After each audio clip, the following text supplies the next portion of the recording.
we're going to go through several floor plans. And today's floor plan, before I get into this particular floor plan, I'm going to get into first, for the sake of identification, we're going to call it the Olga floor plan, which is a phenomenal floor plan. And I actually got to talk a little bit with her to clarify some of the points. And what I do is I use a program that allows me to develop and to work with a floor plan and understand it from the cardinal directions. So I did confirm that this particular floor plan that you see here, I'm going to show you the configuration of the floor plan so that you can understand a little bit easier, because it can be very confusing. But what I do on any particular floor plan, can everybody see this? Okay, good. All right. So I highlighted it in yellow. Obviously, north is directly above everything else here. And then what I did was I outlined the whole building. I didn't focus on the roof, but the building, because it's the buildings that are the energetic boundaries within your house, right? And so I had to determine, okay, what are the building walls into the property? And that tells me a lot right there. Then the second thing I do when I analyze a property is I look at where the entrances are. And under this particular configuration, you have two entrances to this living space. You have the north over here, and then you have the south over here, okay? So then I take a look at it, and then I put that boundary in a box, okay? So what I do is, this is the boundary of your square, and I put everything into it.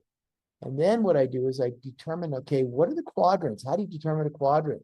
It's divided north, south, and east and west. So on this particular property, I can determine on this house where all the elements are located and understand how this particular layout fits into that house, right?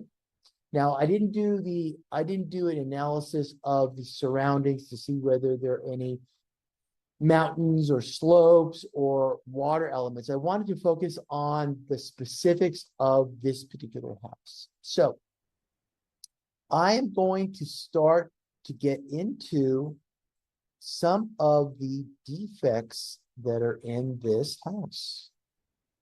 And Olga, if you want to just chime in at any particular point in time to determine whether or not the analysis is correct. So I'm going to say that the first thing that stood out about this property is where the entrances are to the house. And if you take a look, this is a southwest quadrant, which is one of the most important quadrants in a floor plan. Why? Because you can see this entrance that is here.